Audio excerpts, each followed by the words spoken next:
When we think about international trade, it's easy to picture countries exchanging completely different things, like one country exporting raw materials and another exporting finished goods.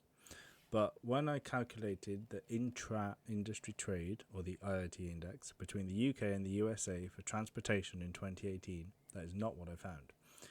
Using the IIT formula, I got basically a value of 0.893 for the USA and 0.915 for the UK.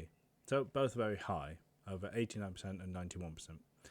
So basically that tells us that both of the countries are importing and exporting very similar types of goods within the same industry. So instead of you make this and we make that, it's more like both countries are making and trading slightly different versions of the same thing, like different types of cars or transport equipment.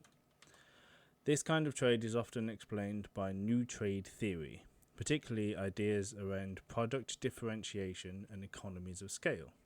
The theory suggests that countries specialise in different varieties of similar goods, rather than completely different industries, which fits quite well with what we're seeing here.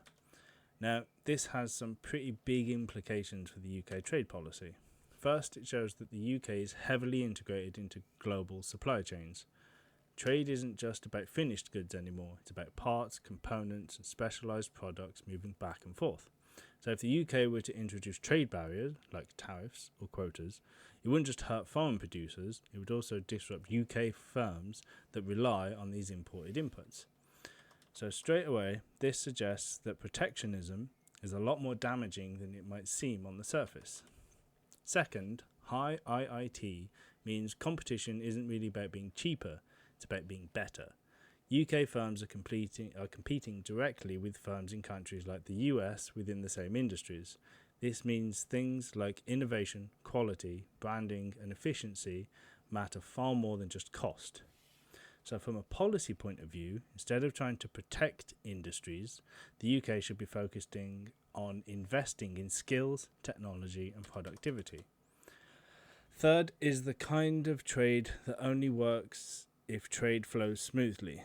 Because goods are moving back and forth frequently, even small delays or extra costs, like customs checks or regulatory differences, can cause real problems. This highlights how important trade agreements are and low trade friction are, especially with major partners. That said, I don't think it's all positive. One thing that stands out to me is that high IIT also means high dependence. If your industries rely on constant imports and exports of similar goods, if there's any disruption, whether it's political issues or supply chain problems, they can hit production quite quickly. COVID, for example, was one. So if there's a trade-off here, you get efficiency and growth, but also you're vulnerable. Because of that, the UK trade policy probably shouldn't just focus on as being as open as possible. It should also think about resilience, like diversifying supply chains or maintaining some domestic capacity in key industries. Overall, what my IIT results show is that the UK trade isn't about competing in completely different industries. It's about competing within the same ones in a very interconnected system. Because of that, the best approach for the UK trade policy isn't protection, it's staying open, staying competitive, and making sure that the system is reliant enough to handle any shocks.